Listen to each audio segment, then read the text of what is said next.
I don't anticipate Bryce Young playing this weekend. I think it would be a pretty cool and pretty pleasant surprise if he did, because that would show that the ankle injury, you never root for injuries, right? So it would be obvious that the injury wasn't as bad as many of us feared. But for the sake of the conversation, for the sake of what I believe the Panthers are going through right now, right, preparing for a game, for maybe a few, without Bryce, I think there are truly two conversations. One of them is, how will the Panthers be different with Andy Dalton? The other is a real what-if game. What if Andy Dalton does this? What if the offense looks like this? What if they beat the Bills, right? Then you get into the what if. So we'll have both conversations, starting with how will the Panthers be different with Andy Dalton? And I put this in my notes. I don't usually write out like a script. It's just little bullet points and things. But I put out that question intentionally, word for word. How will the Panthers be different with Andy Dalton? And the reason why I did that is because I didn't want this to be, how will they be worse? Or how will they be better? It's more, how will they be different? And the reason I did that is because I don't want to make this out to be where, how the Ravens are with Lamar Jackson out. And all of a sudden, their passing game is worse, their running game is worse, their chances of winning go way down, their expectations drop, their coaches have the ultimate excuse, right? In a post game, it's like, well, what were we supposed to do? We had Cooper Rush. It's not that.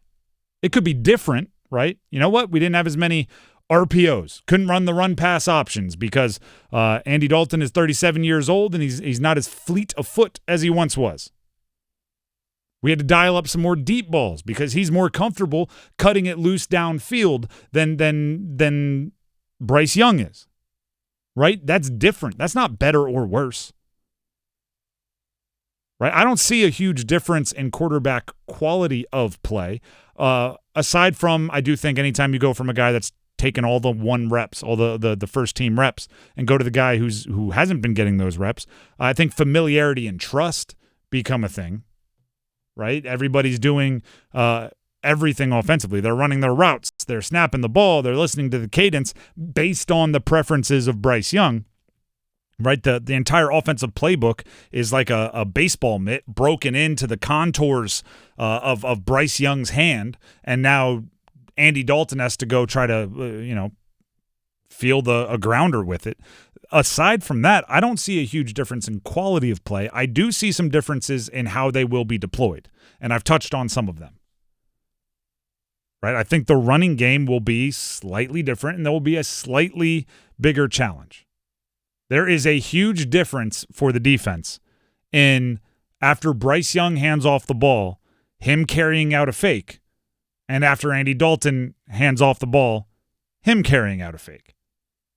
Right? A linebacker might have to take a few steps to make sure, to confirm Bryce doesn't have the ball. Because if not, Bryce can get upfield and pick up some yards. I don't think he has to take as many steps to confirm with Andy Dalton because if he has the ball, I'll just start later and get there anyway. Right? Because he's an older guy and he never was really known for his running ability. But if that's the negative, the positive would be, and I referenced this one a second ago as well, I think Andy Dalton is more inclined to cut it loose deep. Right? I think he's, you can tell that he is like bred in an offense that had A.J. Green, right?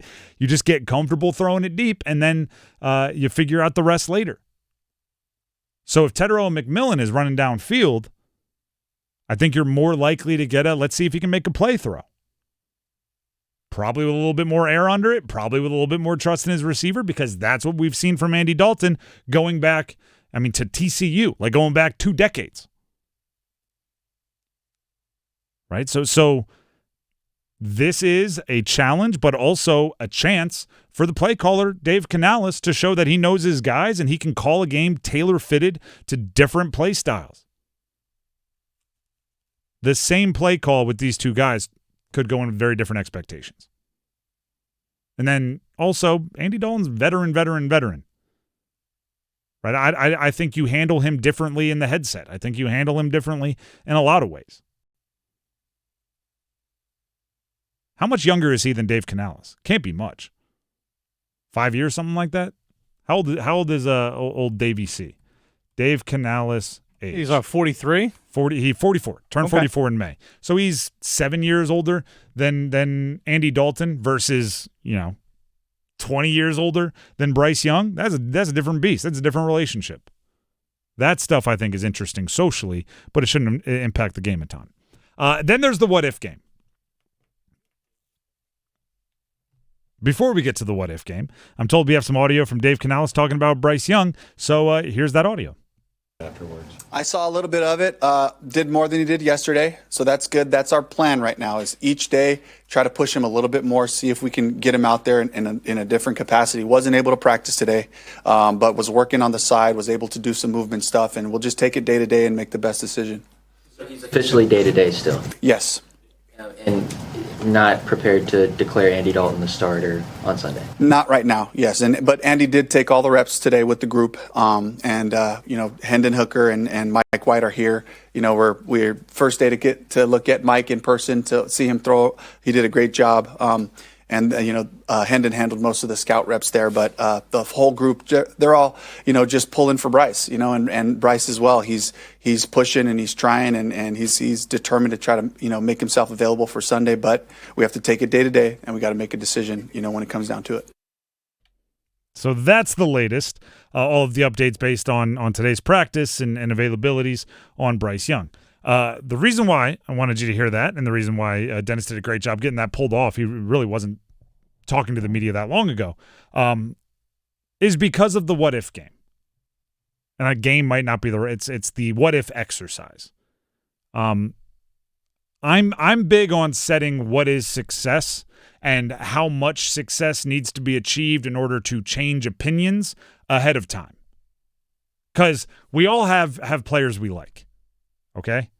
I'm guilty of it. You're guilty of it. He's guilty of it. She's guilty of it. We all have players we just like. And you might go into a game saying, let me pick another team. Actually, Dennis, give me any team in the NFL that's not the Panthers. Seahawks. Perfect. Maybe I'm a big fan of Torrey Horton, right? Torrey Horton is a Colorado State rookie wide receiver, kind of playing that third wide receiver role for them behind Jackson Smith and Jigba and Cooper Kupp. Maybe I'm a Colorado State fan. I love Torrey Horton. I go into a game and I say, as a fan, as a coach, as somebody that is invested in Seattle, I say, you know what? Torrey Horton should get more reps. He should pass Cooper Kupp to be the number 2 wide receiver if he has a good game this week. It's just vague enough to be like, if he catches 2 passes for 30 yards, I'm like, that's a pretty good game. Second, if I like him, right? After the game, I'm deciding. Really, I decided already, right? Beforehand, I was like, I like this guy. I'm going to come up with a reason, so I just say good game. Meanwhile, if before I was having a logical conversation, I said, if he has a good game, he should pass Cooper Kupp, somebody might go, all right, what's a good game? I don't want to say 2 catches, right? That sounds ridiculous. So I say, if he has 5 or more catches and at least 10 yards a catch, right? And for every touchdown he scores, 1 less catch is okay. So if it's 4 catches, but he has a touchdown, that's okay. 2 touchdowns, he could have 3 catches, and on and on. Now, going into the game, because I've said that, because I've put it on record, because somebody heard me, I can't move the goalposts. After the game, I can't be going, you got to put Torrey Horton over Cooper Kupp, because he only had 2 catches, right? So looking at this, there's going to be people that don't like Bryce, that almost, as long as Andy Dalton doesn't go out there and look like he's throwing it with his feet, right? As long as he doesn't go out there and look like he's punting deep balls or end over end, they'll be coming in after the game saying, you got to stick with Andy Dalton. You got to. And that's them saying they like the guy. And there'll be those that even if Andy Dalton goes out there and he breaks records and he throws for 450 yards and he has 2 incompletions on 40 attempts and they win by 30, will be coming in going, glad Andy could keep the seat warm. Bryce back against the Packers. And that's not fair either. Because then they'd be 5-3, right? They'd be a big win over the Bills. Then there's things to play for. So the what-if game is, what if Andy Dalton throws for 250, 2 touchdowns, 1 interception in a close loss? And Bryce can't practice till Thursday of next week. Those are the questions you got to answer because you're deciding how the future is going to look, and you're doing so responsibly. Not because you like one guy more than the other, not because, 10 years ago, Andy Dalton threw the touchdown that got, your 7-leg parlay to hit, and you've always owed him for that $800 you brought home. Not because of that, but because you set accurate, realistic parameters. And by the way, don't think this is lost on the players. Bryce Young knows what's up. If the offense looks great, that's a knock on him. Yeah, let's not forget the over 300-yard passing day that Andy Dalton had the game after Bryce got benched last year.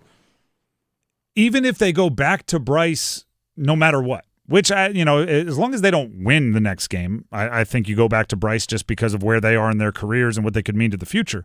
But even if they go back to Bryce, it's a black mark on his permanent record. It's a demerit, right? If the offense looks significantly better under Andy Dalton. So I would say this. I just kind of hinted at it. I think it needs to be a win where Andy Dalton plays really well, and I will put my parameters on that in a second. A win, more specifically, in order for Andy to play over a Bryce Young who's healthy. Okay? Just get that one straight. And playing well, I don't think I'm going to be as aggressive as others. If you win the game and Andy Dalton throws for 250 and 2 touchdowns, 1 or less interception on a high completion percentage, I think I'm good with giving him the Packer game. But I'm also probably giving him the old Denzel in Remember the Titans. Like we will start you over Bryce, but I'm benching you at the first sign of struggle, right? First, if you lose to the Packers and it's ugly the next week, we're going back to Bryce. Chris Canty, and here's part of the reason why. Chris Canty, this is, I believe, on Sportsmanlike, which you can hear every morning here on 99.9 The Fan, says the Panthers are winning despite quarterback play. I don't think the Panthers can win the NFC South, because I don't believe in the quarterback. But it hasn't seemed to matter in terms of them being able to right the ship. It's the weirdest thing. It is the strangest thing. They don't play well, but they win. The Carolina Panthers they won 4 of the last 5 games. Yep. So at some point you have to acknowledge Dave Canales and that group is doing something right. Now, a big part of it is how well their defense is playing. They're top 10 in total defense. And you saw the takeaways with the secondary. J.C. Horn is one of the best corners in the NFL. Rico Dowdle has done a great job of being able to stabilize the ground game. In the absence of Chuba Hubbard, now that he's back, they've got a hell of a 1-2 punch. Again, if you're saying they're going to win the division, that means you have to trust the quarterback, and I don't trust the quarterback. So despite all of the injuries, I'll still side with Tampa. Playing well despite the quarterback, to me, opens up the door just a hair for the quarterback to play really well, extend the winning streak, and keep the job. If they had won these games on the back of Bryce Young playing exceptional, if Bryce Young was playing Rico Dowdle level football, the bar would be astronomically high for Andy Dalton to have any chance of keeping the job. But that's not the case. The what-if game. Make sure you set your parameters now.